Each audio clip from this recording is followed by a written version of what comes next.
Gente, estado de necessidade, então, sequência aí da matéria, artigo 24 do Código Penal. O legislador vai lá e define o estado de necessidade, que é a primeira causa excludente do segundo requisito do crime, que é a ilicitude. O 24 diz assim, ó: considera-se em estado de necessidade, veja, a hora que você lê o artigo 24 inteirinho, você consegue extrair os requisitos que são indispensáveis para a existência do estado de necessidade. Significa, só haverá o estado de necessidade, portanto, excluindo o segundo requisito do crime, que é a ilicitude, se no caso concreto se fizer presente todos os requisitos inseridos no artigo 24. Então, o que basta para você entender estado de necessidade é você conhecer os requisitos e dominá-los. Portanto, aqui, o que nós vamos fazer é exatamente isso. Passar quais são os requisitos, discutir cada um deles, para que vocês possam entender o que significa estado de necessidade, quando ele acontece, quando ele ocorre no dia a dia, na prática e etc. Tá? Então, a nossa matéria agora é baseada única e exclusivamente nos requisitos que nós vamos extrair aqui desse artigo 24. Então, diz lá: considera-se em estado de necessidade quem pratica o fato para salvar de perigo atual que não provocou por sua vontade, nem podia de outro modo evitar, direito próprio ou alheio, cujo sacrifício nas circunstâncias não era razoável exigir-se. Parágrafo 1º. Não se pode alegar estado de necessidade quem tinha o dever legal de enfrentar o perigo. Parágrafo 2º. Embora seja razoável exigir-se o sacrifício do direito ameaçado, a pena poderá ser reduzida de 1 a 2/3. Ok? Vamos analisar isso para que nós possamos entender o que diz aí o artigo 24 em sua totalidade e, ao mesmo tempo, entender o que é estado de necessidade. Primeira observaçãozinha que eu tenho que passar para vocês. Estado de necessidade significa situação de perigo intenso. Ok? Esse é o primeiro ponto. Gravem isso. Eu não sei se eu enviei na matéria de vocês aí um gráfico. Se eu enviei um gráfico para vocês, vocês vão ver que no centro desse gráfico, o círculo central desse gráfico, está lá, situação de perigo. Isso é importante porque no gráfico seguinte da legítima defesa, no centro desse gráfico não tem situação de perigo, tem agressão. É isso que difere o estado de necessidade da legítima defesa. Na legítima defesa, você está diante de uma situação agressiva. Você está diante de uma agressão na legítima defesa. No estado de necessidade, você está numa situação de perigo. Essa distinção ela é relevante, ela é importante. Tá bom? Então veja, no estado de necessidade, os bens jurídicos estão em situação de perigo. E aí, você precisa salvar um dos bens jurídicos. Então, imagine vocês a seguinte situação, para ficar fácil o entendimento. Então, deixa eu só concluir lá a definição, a noção de estado de necessidade, que aí vai ficar mais fácil vocês entenderem o exemplo que eu vou passar logo na sequência. Então, eu disse que o estado de necessidade nada mais é do que o indivíduo ou os indivíduos estarem numa situação de perigo intenso, significa grave, perigo grave, que não deixa para uma dessas pessoas ou para algumas dessas pessoas outra alternativa senão adotar uma atitude extrema para salvar o bem jurídico seu. Então, por exemplo, para adotar uma situação extrema, você precisa eliminar a outra vida. Então, imagine o seguinte exemplo, para ficar fácil de vocês entenderem, e aí, a partir daí, a gente vai analisar os requisitos. Então, imagine que no próximo final de semana agora, alguém passa lá na sua casa e te convida para uma pescaria. Vamos pescar lá no Rio Paraná, ou no Rio Tietê, ou no Rio Grande, não importa. Tá? E aí você fala, eu adoro pescar, vamos lá. E aí você e mais uma pessoa entra num barco e embrenha pelas águas aí de um desses rios. E estão lá pescando. Num determinado momento vem um temporal, repentinamente muito vento. Vocês decidem sair e buscar um abrigo em local mais seguro. O barquinho não é tão resistente assim. Mas não há tempo suficiente, o barco vira. E os dois caem na água. Os dois não sabem nadar. E aí vocês observam, próximo aonde vocês naufragaram, tem lá uma tampa da caixa de isopor que vocês tinham levado cerveja. E a caixa de isopor está boiando lá na água. Aí vocês se batendo, conseguem os dois pegar na tampa da caixa de isopor. Só que aquela tampa não suporta o peso dos dois. Ela vai quebrar e os dois vão afundar e vão morrer. Olha a hipótese. Esse caso é uma situação clara de que os dois bens jurídicos, a minha vida e a vida de um de vocês, encontram-se em situação de perigo. Mas é qualquer perigo? Não, é um perigo gravíssimo, intenso. Ou você age rapidamente ou não há tempo mais para agir. Agora, entre a sua vida, que é um bem jurídico, e a vida do seu amigo, para você, qual bem jurídico é mais importante? Qual bem jurídico é mais relevante? O seu.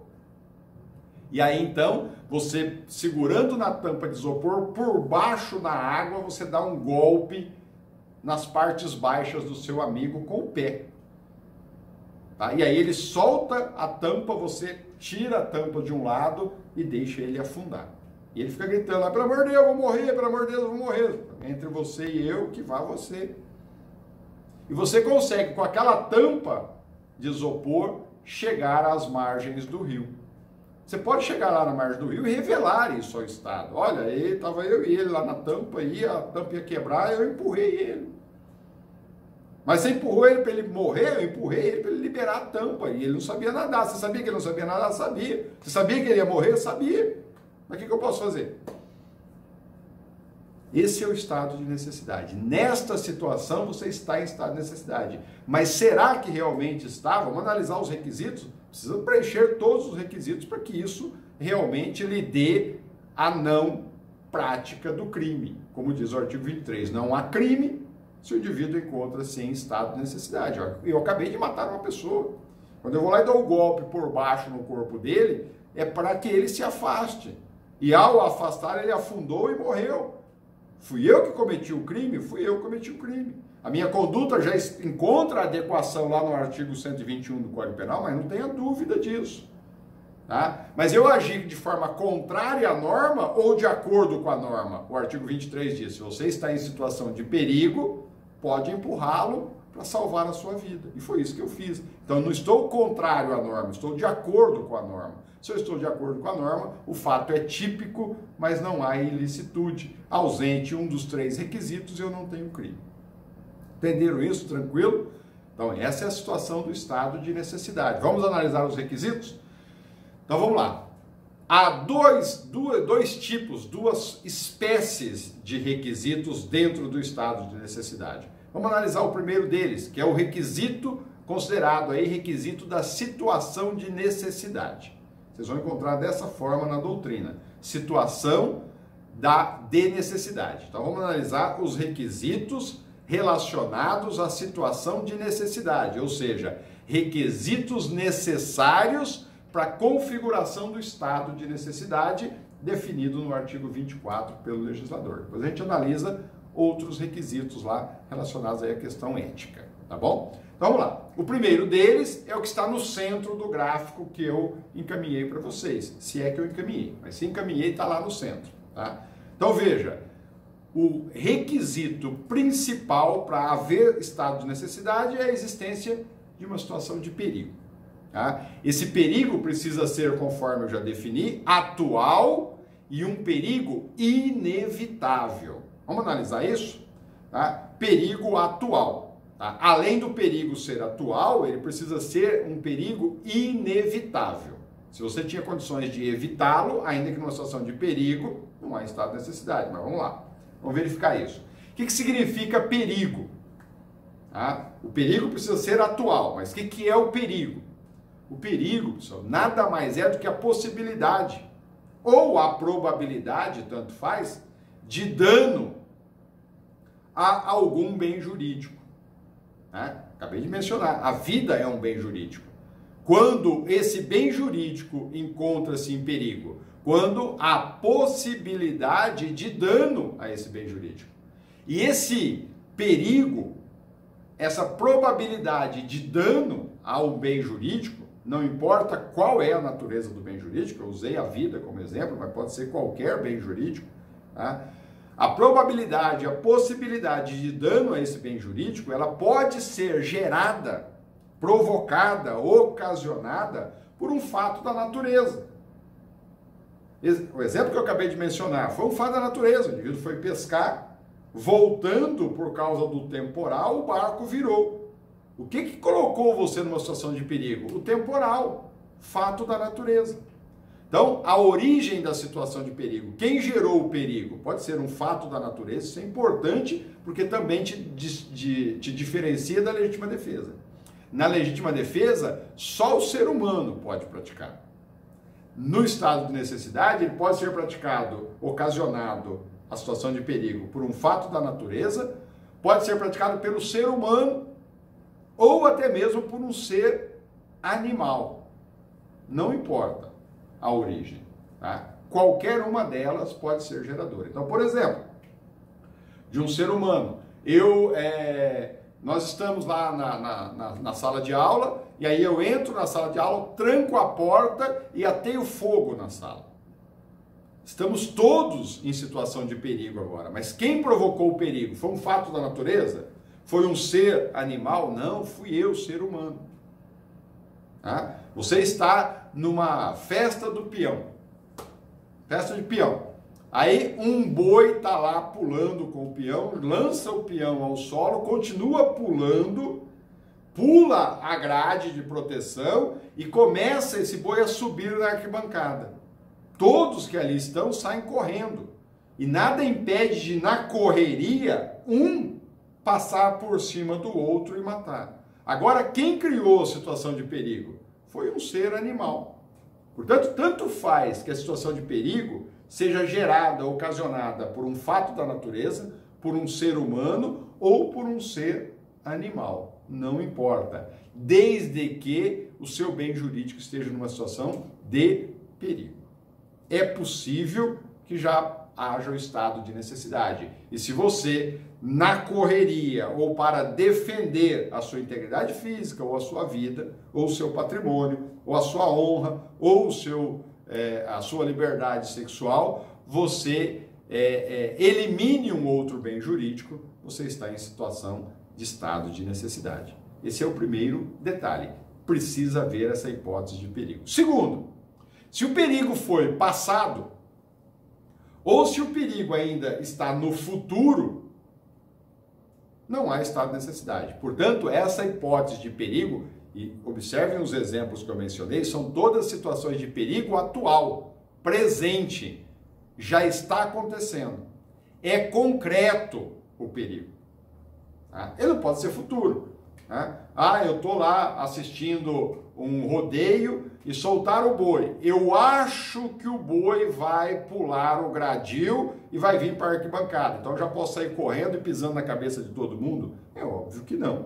Tá? Porque agora esse perigo pode ser que ocorra, mas eu não sei se ele vai acontecer, se ele vai ocorrer. Tá?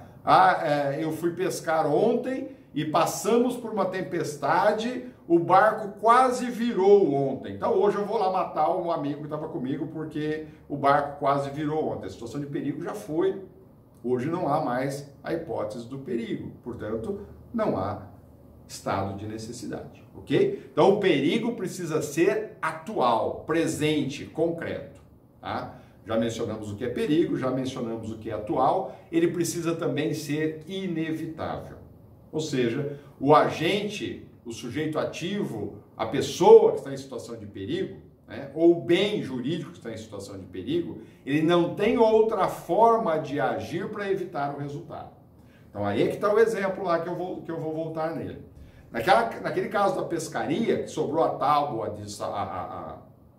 a tampa da caixa de isopor como sendo o único objeto para salvar a vida, se o seu amigo não sabia nadar, mas você era um exímio nadador, e você tinha condições de, sem aquela tampa de isopor, sair e chegar até a margem do rio, você precisa deixar a tampa com ele e você seguir nadando. E aí você poderia ter evitado aquele resultado gravoso. Tá? Veja que você precisa preencher esses requisitos para você estar em estado de necessidade, não basta estar numa situação de perigo. Tá? Se você tem condições de evitar o perigo, você precisa utilizar-se do meio que evita o perigo. Tá bom? Entenderam isso? Então precisa ser um perigo atual e você precisa não ter outro meio de evitar a eliminação daquele bem jurídico para poder se salvar. Tá? Se você tiver como salvar o seu bem jurídico e não prejudicar o outro, você deve optar por esta opção. Você não pode utilizar-se daquela opção que é mais cômoda. Tá? Hoje eu conseguiria nadar, mas eu estava cansado, estava com preguiça, eu não queria nadar não, então eu eliminei a vida dele para ficar com a tampa de isopor, que aí eu ia sair mais folgado lá na margem do rio. É óbvio que aí não há estado de necessidade. Apesar da situação ser de perigo, não há estado de necessidade. Tá bom? Esse é o primeiro requisito importantíssimo do estado de necessidade. É o mais relevante. Se você souber esse, você já está aí com meio caminho andado para diferenciar uma coisa da outra e para, na prática, você saber se é ou não estado de necessidade. O segundo requisito, dentro dos requisitos voltados à situação de necessidade, é que a situação de perigo ela é cabível quando você defende um direito próprio, um bem jurídico seu ou um bem jurídico alheio. Tá? Não importa.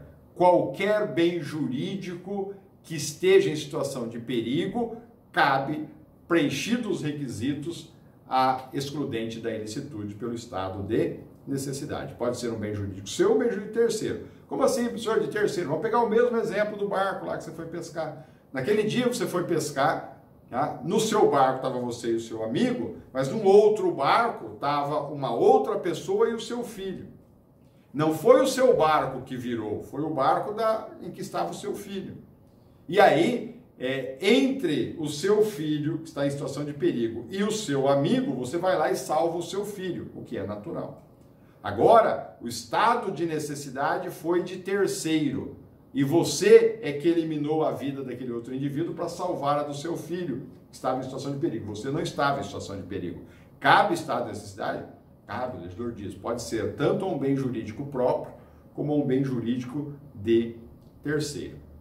Um outro exemplo, tá? Você mora num bairro, numa determinada rua, você está passando pela rua distante da sua casa e você vê que o imóvel está pegando fogo. E aí você escuta 3 ou 4 pessoas lá dentro gritando, socorro, socorro, socorro.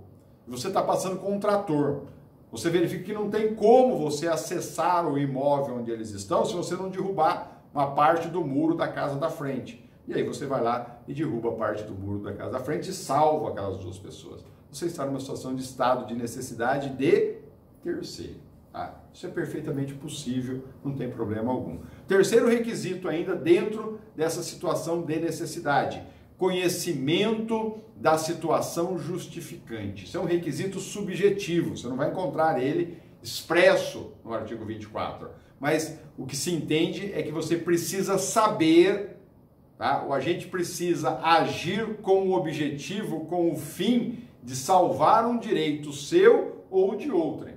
Você precisa saber que o bem jurídico seu ou o bem jurídico de terceiro está numa situação de perigo e você está agindo para salvar, com o objetivo, com a finalidade de salvar um daqueles bens jurídicos. Tá? Então, é só nessa situação. Então, exemplo.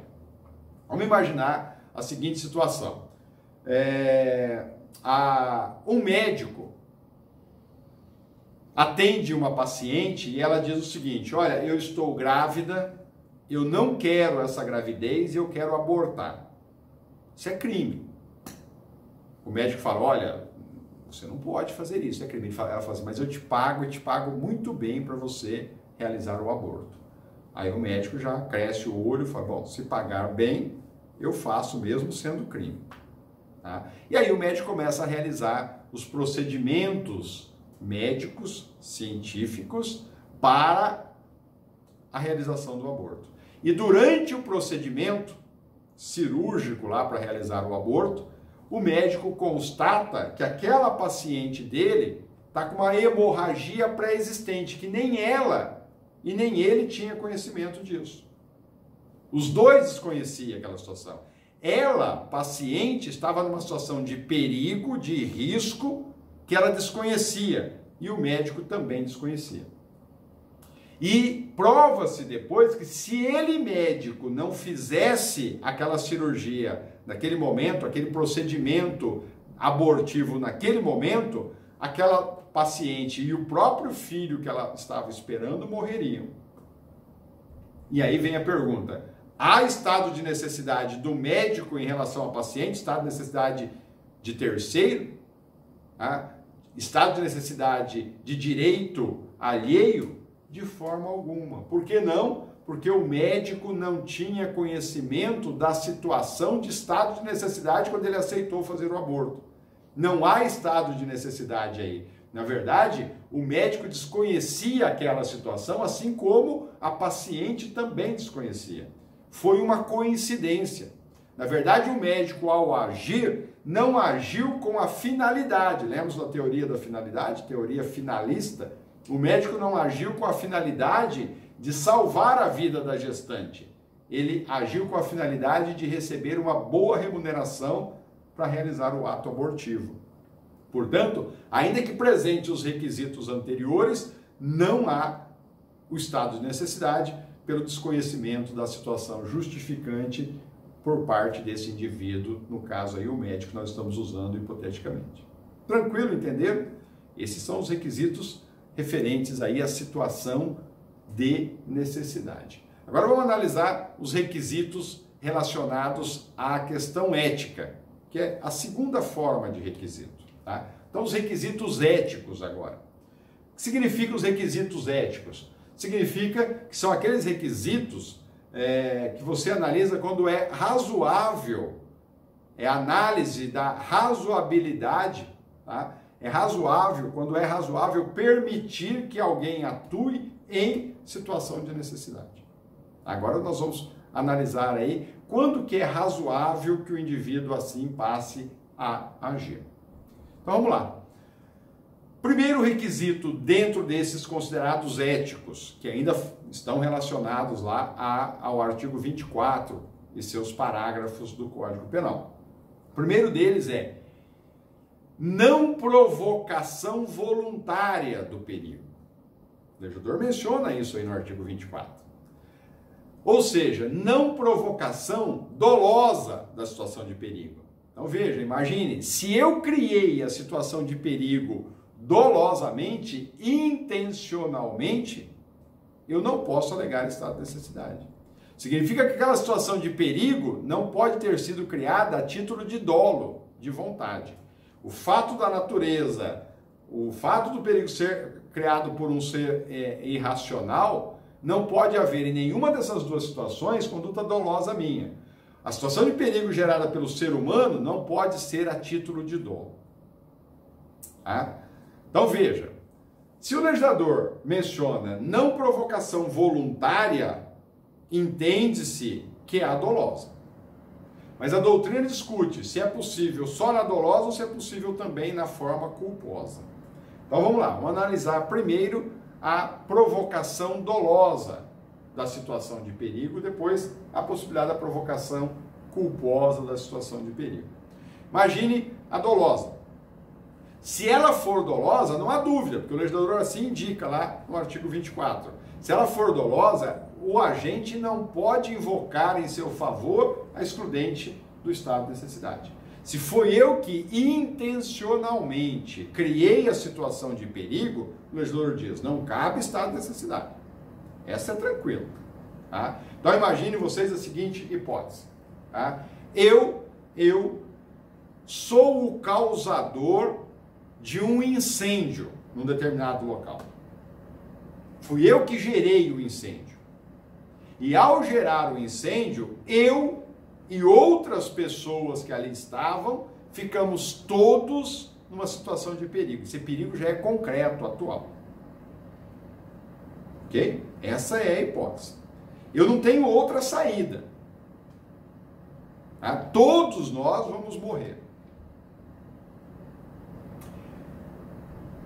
Na porta, que o único meio de saída que a gente tem, só é possível passar um por vez. E eu, então, que provoquei o incêndio, eu saio em desabalada carreira em direção àquele ponto, junto com outras pessoas. E a hora que a gente está indo, eu vejo que vai todo mundo para a porta e não vai conseguir passar todo mundo uma vez. Então eu começo a dar rasteiras, a bater no pé de cada um e derrubando as pessoas, empurrando as pessoas, para que eu sozinho atinja a saída, a porta e consigo me salvar. E assim eu consigo sair lá fora. Só que fica uma, duas ou três pessoas para trás e morrem queimadas, carbonizadas. Posso eu alegar estado de necessidade? Olha lá, todo mundo estava em situação de perigo, pegou fogo lá, eu saí empurrando as pessoas, joguei as pessoas lá nas chamas para que elas queimassem, para que eu pudesse sair sozinho, ou reduzir o número de pessoas que iam em direção na porta para que todos conseguissem sair, mas não todos, aqueles que chegassem primeiro na porta, os demais foram ficando. Posso alegar estado de necessidade? Não, mas por uma questão ética, se você provocou a situação de perigo, você não pode alegar estado de necessidade, você precisa suportar aquela condição de risco, ou de risco de perder o seu bem jurídico, ou de ser penalizado por ter colocado outros bens jurídicos em situação de risco. Tranquilo, entenderam isso? A mesma situação vocês vão encontrar na doutrina do piloto de avião. O piloto de avião está lá com 2, 3 pessoas na aeronave, e aí ele tem um momento de surto lá, e ele mete o pé no painel do avião, quebra todo o painel do avião, e o avião começa a cair. Tá? São 3 pessoas dentro do avião, o piloto e mais 2, tem 2 paraquedas. Aí o piloto sai correndo, empurra um dos passageiros para fora da aeronave, pega o paraquedas que ele já estava nas mãos, coloca nele, salta e salva a sua vida em detrimento do outro passageiro que não criou situação de perigo. Pode aquele indivíduo que criou a situação de perigo, a hora que cai lá, bate lá na terra, fala assim, ó, fui eu que o empurrei, mas fui eu também que coloquei a aeronave em queda, pode ele alegar estado de necessidade, mas de forma alguma. Aquele que provocou dolosamente a situação de perigo não pode alegar a seu favor o estado de necessidade. E em relação àquele que criou a situação de perigo culposamente, vocês vão encontrar divergência na doutrina, mas prevalece o entendimento, mas prevalece bastante fortemente que nessa situação cabe o estado de necessidade. Tá? Uma vez que nessa hipótese de ter provocado a situação de perigo culposamente, o agente não a fez por vontade própria, por dolo. Aí o legislador só menciona a provocação voluntária, significa a dolosa. Ele não mencionou a culposa. Tá? O mesmo é válido quando o indivíduo provoca a situação de perigo de forma acidental. Aí não houve nem dolo nem culpa, ele pode alegar o estado de necessidade sem problema algum. Então, dolosamente, se ele criou situação de risco, ele não pode alegar estado de necessidade. Culposamente, o entendimento que prevalece é que ele pode. Então, se ele foi negligente, vamos imaginar a seguinte situação: ele terminou de fumar o cigarro que ele estava usando lá e ele joga a bituquinha, ele esfrega a bituca num determinado local e joga o restante que sobra num ponto, sem perceber que ainda tinha um pouquinho de fogo ali, de material que poderia gerar uma combustão, e aquilo ocasiona um incêndio.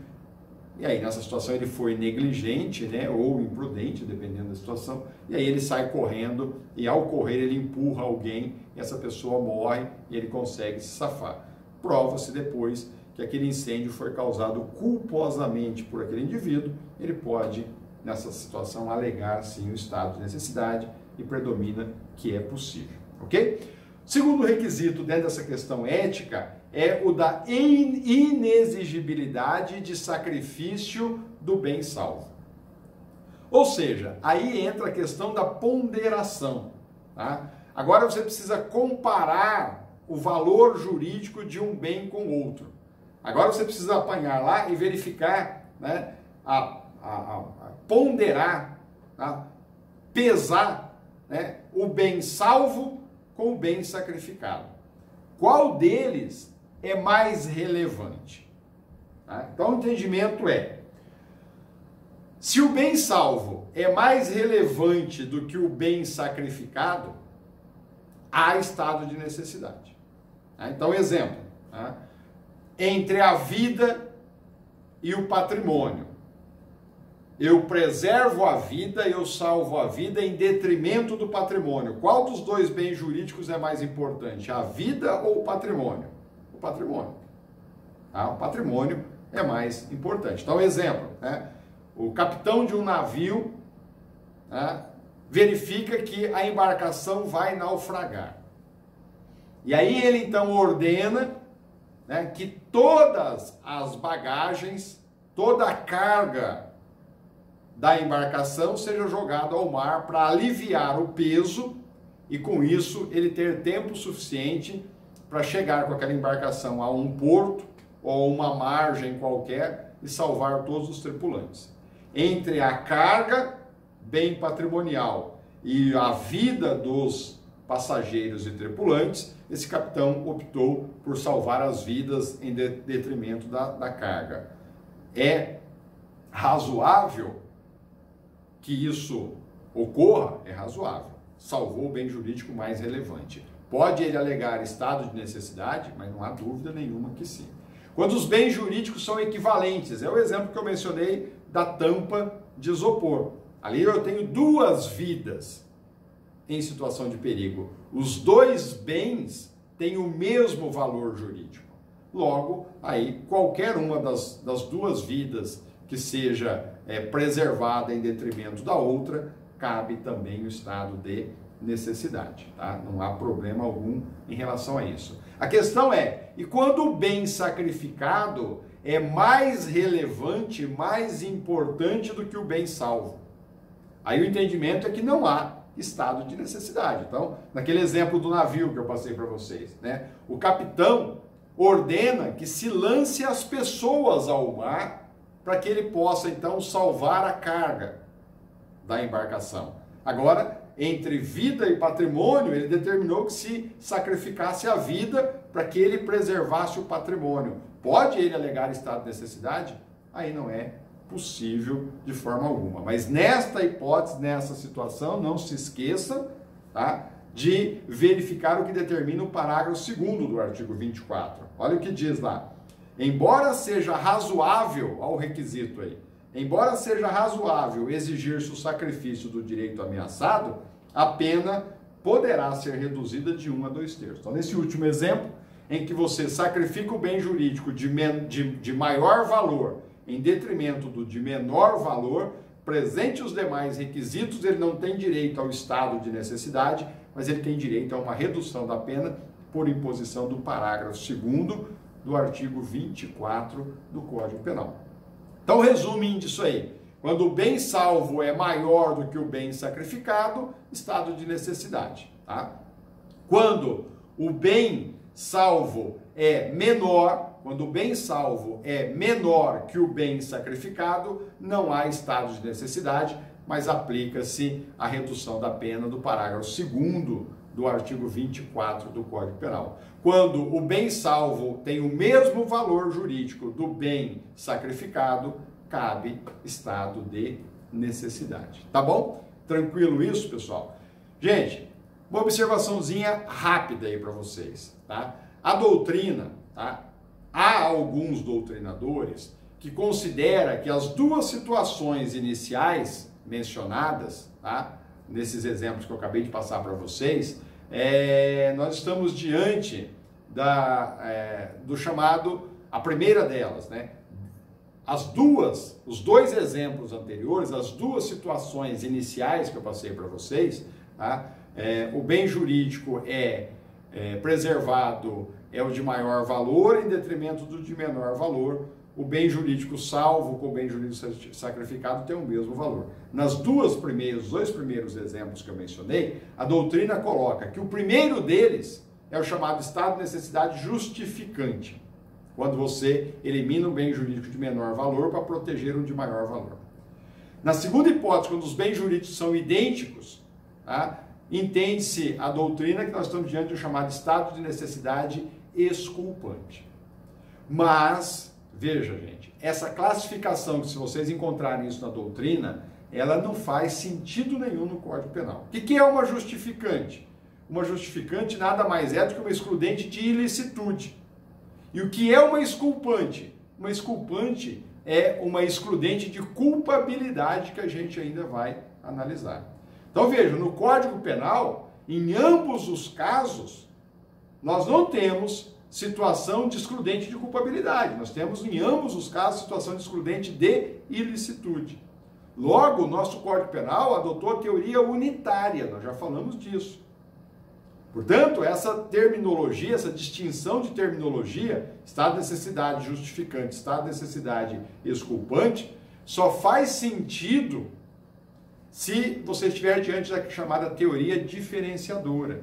Tá? E qual Código Penal adotou a teoria diferenciadora? Só o Código Penal militar. O Código Penal nosso, comum, civil, adotou a teoria unitária. Portanto, não faz sentido essa denominação estado de necessidade justificante, estado de necessidade exculpante, porque ambos estão considerados aí, ou são considerados aí, como excludentes de ilicitude, tá? Só uma observaçãozinha, não tem importância nenhuma isso aqui pra gente, tá?